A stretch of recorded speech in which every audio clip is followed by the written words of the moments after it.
के लायक है आज़ाद कश्मीर में जो मामलात वो हैं इंफ्रास्ट्रक्चर, सड़कें और जो सड़कें ऑलरेडी बनी हुई हैं वो भी टूट फूट का शिकार हैं।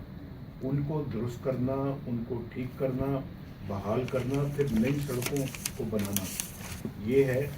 और फिर हेल्थ केयर, जफराबाद की बजाय इस्लामाबाद जाते हैं इलाज मुआवजे के लिए, तो बहुत सारे लोगों को उसमें बड़ी तकलीफ़ होती है, कई जानें भी ज़ाया हो जाती हैं इतने सफ़र में। तो मैं ही समझता हूँ कि आज़ाद कश्मीर में हर चप्पे चप्पे पे मेडिकल फैसिलिटीज़ और हेल्थ केयर फैसिलिटीज़ मौजूद होनी चाहिए।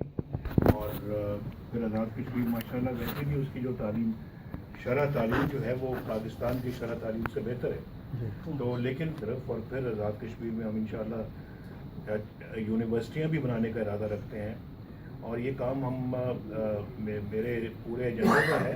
मैं आज़ाद कश्मीर जफराबाद जाऊँगा, एक दिन पूरा वहाँ पे सर्व करूँगा। पूरे एनुअल डेवलपमेंट प्रोग्राम के ऊपर हम एक एक जो है प्रोग्राम